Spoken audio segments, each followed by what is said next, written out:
जय हिंद। कैसे आप सभी लोग? आशा करता हूँ आप सभी लोग बहुत अच्छे होंगे और आपकी तैयारी बहुत अच्छे ढंग से चल रही होगी। तो चलिए 22 तारीख को मैथ के जितने भी क्वेश्चन आए हैं उसको देख लेते हैं।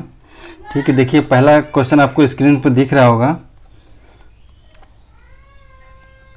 एक चतुर्भुज के साइड के अगर मध्य बिंदु को मिलाने से कौन सा चतुर्भुज बनेगा?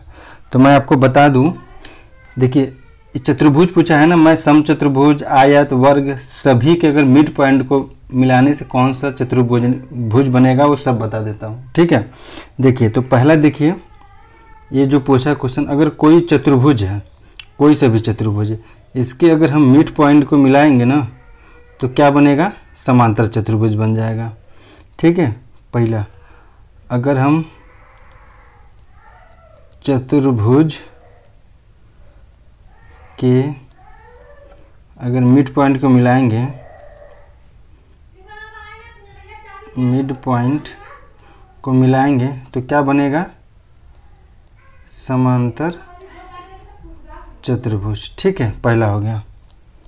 सेकंड क्या हो गया?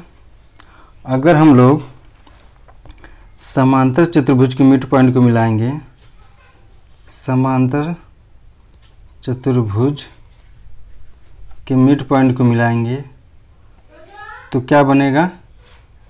समांतर चतुर्भुज ही बनेगा। ठीक है, समांतर चतुर्भुज ही बनेगा। थर्ड देख लिए, यदि हम लोग समचतुर्भुज के मिड पॉइंट को मिलाएंगे तो क्या बनेगा?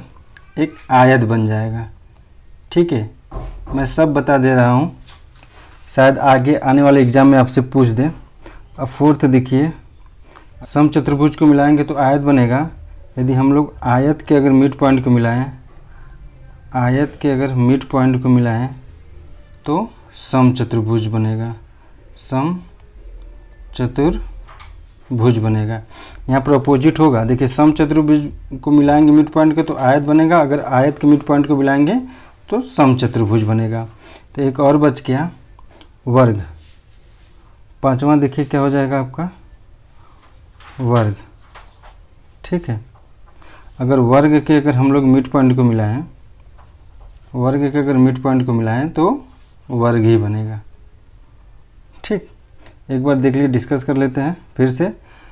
चतुर्भुज के अगर मिड पॉइंट को मिलाएंगे तो समांतर चतुर्भुज बनेगा, अगर समांतर चतुर्भुज के मिड पॉइंट को मिलाएगा तो समांतर चतुर्भुज ही बनेगा। समचतुर्भुज को मिलाएंगे मिड पॉइंट को तो आयत बनेगा, अगर आयत के मिड पॉइंट को मिलाएंगे तो समचतुर्भुज बनेगा, वर्ग के मिड पॉइंट को मिलाएंगे तो वर्ग ही बनेगा। ठीक है, चलिए नेक्स्ट क्वेश्चन देख लेते हैं।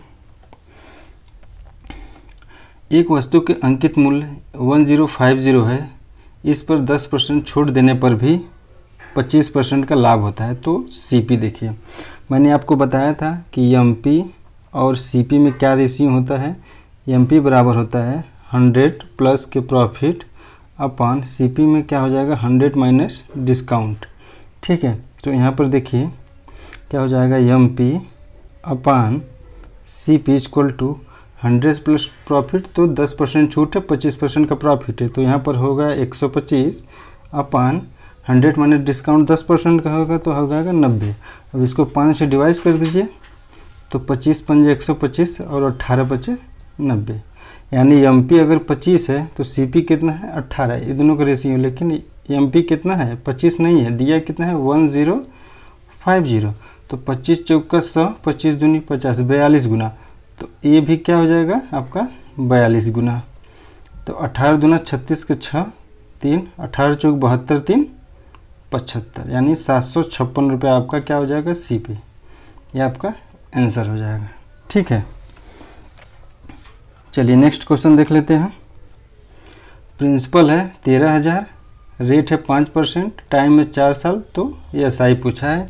तो आप एक मेरे मेथड से देखेंगे तो 5% का मतलब कितना होता है? 1/20। तो हम लोग 20 को क्या मान लेते हैं? प्रिंसिपल, और ऊपर वाला जो 1 है उसको हम एसआई मान लेते हैं। तो अगर 1/20 है, अगर 1 साल में एसआई 1 रुपया मिलना है तो टाइम है 4 साल, तो 4 साल में मिलेगा एसआई कितना हो जाएगा? 4। बट अब प्रिंसिपल कितना है 20, तो 20 नहीं है, क्वेश्चन में कितना दिया है 13,000, ठीक है। कितना गुना हो गया 650 गुना, ठीक है। तो SI भी कितना हो जाएगा आपका 650 गुना, तो 4 0 4 5 20 4 6 24 25 2600 रुपये आपका क्या हो जाएगा SI। और सेकेंड मेथड तो आप जानते हैं, इसे लगा दीजिएगा SI बराबर PRT अपन 100, इससे भी करके देखेंगे ना तो वही सेम आंसर आएगा, ठीक है। चलिए नेक्स्ट क्वेश्चन देख लेते हैं। किसी संख्या का 1/3 उसी संख्या में जोड़ने पर 12 आता है, तो वह संख्या ज्ञात कीजिए। देखिए तो ये बहुत सिंपल मेथड है। अगर कोई दिया है एक संख्या का 1/3 उसी संख्या में जोड़ ले, तो मैं संख्या को 3 मान लेता हूँ, ठीक है। अगर मैं संख्या संख्या क्या है 3, ठीक है। अब फिर 3 का हम लोग क्या करेंगे 1/3, 3 का 1/3 करेंगे, कितना है 1 है ना। तो अब देखिए क्या कहा है, किसी संख्या का 1/3 उसी संख्या में जोड़ने पर, हम लोग संख्या है 3 और उसका 1/3 निकाले तो ये कहेगा, इसको अगर जोड़ेंगे तो आएगा कितना 4, बट 4 नहीं है, क्वेश्चन में दिया कितना है 12, कितने गुना है 3, तो आपका संख्या भी कितने गुना हो जाएगा 3 गुना, यानी आपका आंसर आ जाएगा 9, दैट इज आंसर। चलिए नेक्स्ट क्वेश्चन देख लेते हैं। कोई धन 2,000 रुपये पर 5% की दर से 2 साल का CI क्या होगा।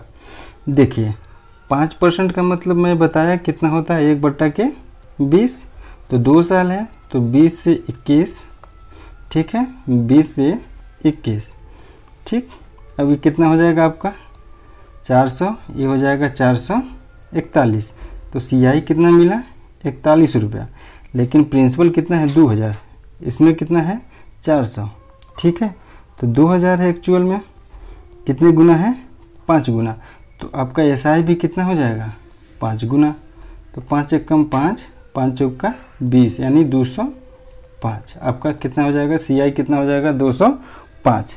इसको आप एक मेथड से और बना सकते हैं, तो उसको मैं वो मेथड भी बता देता हूँ आपको।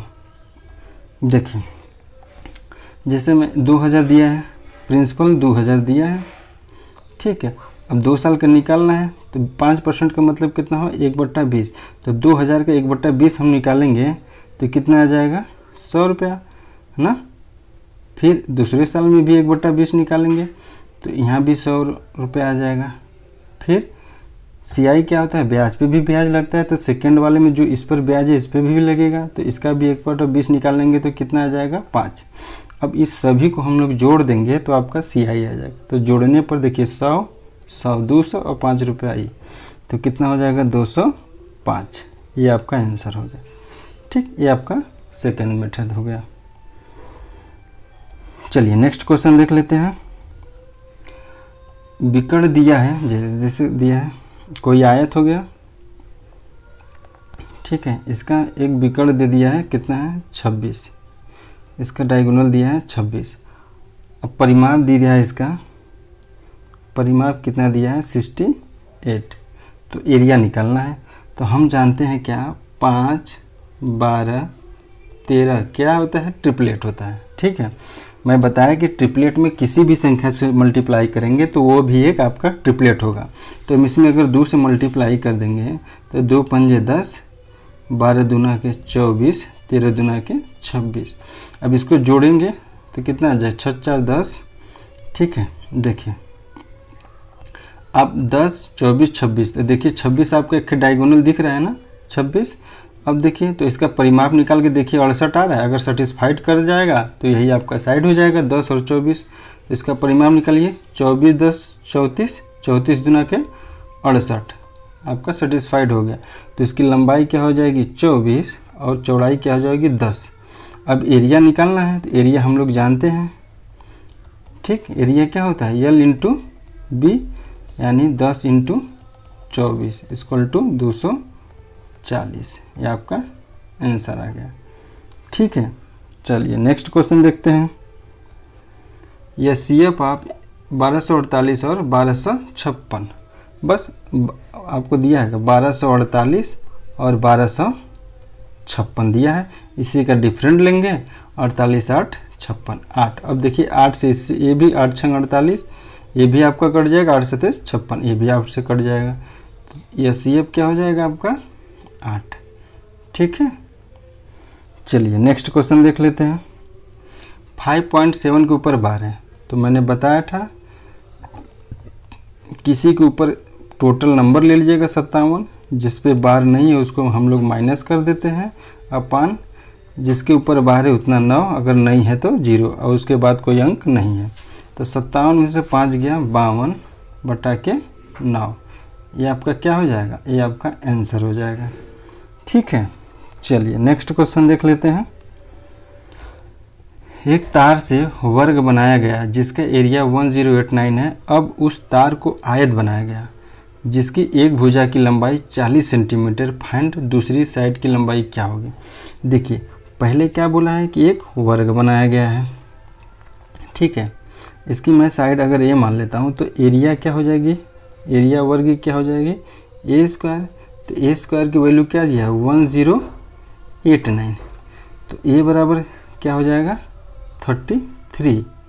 अब 33 का ये स्क्वायर है, ठीक है, आपको स्क्वायर 50 तक स्क्वायर याद कर लीजिएगा और कम से कम 20 तक क्यूब हमेशा जुबान पर रटी होनी चाहिए।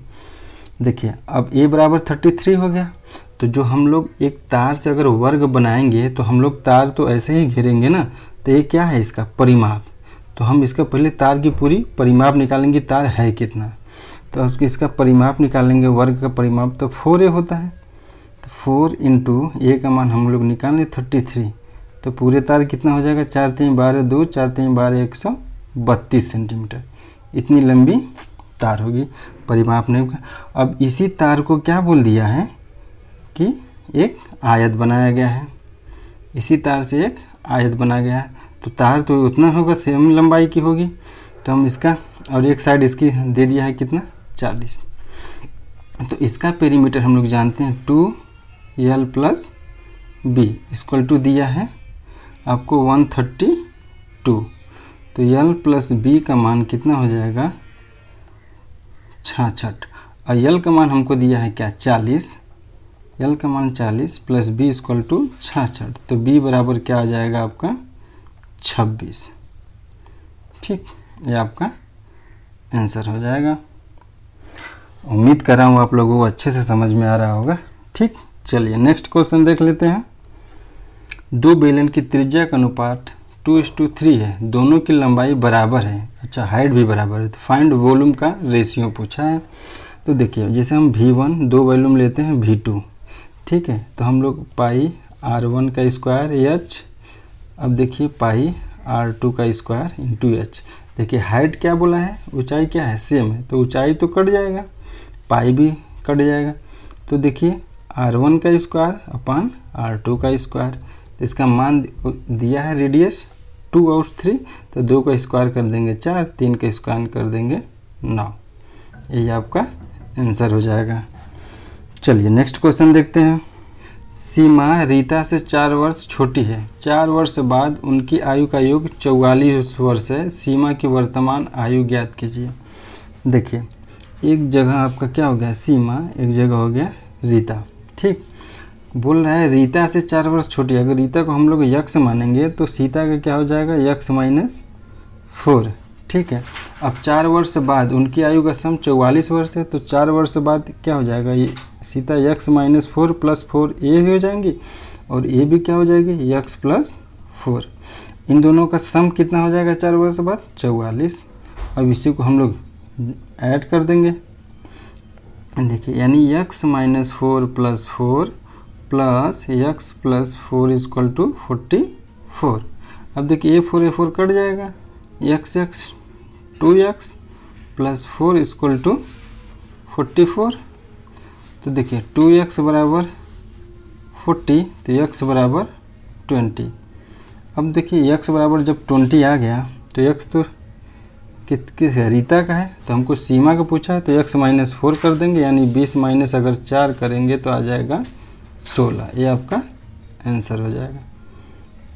ठीक, चलिए नेक्स्ट क्वेश्चन देख लेते हैं। 60 और 90 का तृतीयानुपाती, तो तृतीयानुपाती मैं बताया था ठीक है, कि बी स्क्वायर बाई ए। तो b का मान कितना है 90 इंटू 90 अपान 60। ये इससे कैंसिल हो जाएगा, तो 3 से इसको काट दीजिए, ठीक, इसको 45 से। तो 3 पचे 15, 5 3 चौके 12, 1 13, 135 हो जाएगा आपका तृतीयानुपाती। चलिए नेक्स्ट क्वेश्चन। कोई धन CI की दर से 8,000 रुपया 3 साल में 9,261 हो जाती है, तो फाइन रेट। अब देखिए बोला है क्या, 8,000 है, 3 वर्ष में 9,261 हो जाती है। तो इसका देखिए क्यूब रूट निकालेंगे। क्यूब रूट क्या, और इसको काट के भी करेंगे ना, तो देखिए क्यूब रूट हो जाएगा, ये 20 का हो जाएगा क्यूब, ये 21 का हो जाएगा। यानी जो बढ़ा है क्या, 1 साल में 1 रुपया बढ़ा है किस पे, 20 पे, तो 100 पे कितना 5%। तो आपका आंसर क्या आ जाएगा 5%। मैं बताया था कि रेट क्या होता है 1 ईयर इंटरेस्ट ऑन प्रिंसिपल। तो 1 साल का ब्याज होगा 1 रुपया, प्रिंसिपल कितना अगर 20, तो 100 पे कितना, तो आपका आंसर आ जाएगा 5%। चलिए नेक्स्ट क्वेश्चन देख लेते हैं। एक घन की भुजा 5 सेंटीमीटर है, तो find TSA total surface area. तो मैंने बताया था अगर कोई घन है, ठीक, इसकी घन की सभी लंबाई और चौड़ाई ऊंचाई क्या होती है, सभी सेम होती है। अगर A है, इसका वॉल्यूम निकालेंगे, क्या हो जाएगा A का क्यूब, ठीक है, वॉल्यूम A का क्यूब होता है। और TSA क्या होता है 6A स्क्वायर, और CSA क्या होता है 4A स्क्वायर। तो हम लोग का TSA पूछा है, तो साइड दिया है 5, तो इसी कर दे 5 पचे 25 छक्का 150, ठीक, ये आपका आंसर हो जाएगा। चलिए नेक्स्ट क्वेश्चन देख लेते हैं। एक घन की भुजा 3 गुना हो जाती है, तो आयतन कितनी गुना हो जाएगी। अब देखिए घन का वॉल्यूम क्या होता है A का क्यूब। देखिए अगर साइड बोला है कि अगर साइड पहले 1 थी, ठीक है, पहले और अब, ठीक, पहले 1 थी, पहले 1 थी, तो वॉल्यूम कितना हो जाएगा A का क्यूब, मतलब 1 ही होगा। अगर अब साइड कितनी हो 3 गुना, तो मतलब साइड कितनी होगी 3 की, तो वॉल्यूम कितनी हो जाएगी 27। तो कितना गुना हो गया 27 गुना, ये आपका आंसर हो गया। अब पूछेगा कितने % की वृद्धि हुई, तो देखिए 1 से 27 हो गया, तो बढ़ा कितना 26, किस पे 1 पे, तो 100 पे कितना, यानी 2600% की वृद्धि हो जाएगी, ठीक है। अगर ये अगर पूछा होता तो आपको कितने % की वृद्धि होगी, तो 2600%, कितना गुना, तो 27 गुना। चलिए नेक्स्ट क्वेश्चन देख लेते हैं। क्वेश्चन जितना मिला था करा दिया, आप लोगों को अच्छे समझ में आया होगा, आशा करता हूँ आप लोगों को अच्छे से सब क्वेश्चन एक एक अच्छे से समझ में आया होगा। आप लोग खुश रहिए, मस्त रहिए, मम्मी पापा का ध्यान रखिए, और हंसते मुस्कुराते रहिए, और देखते रहिए SK पाठशाला। Thank you.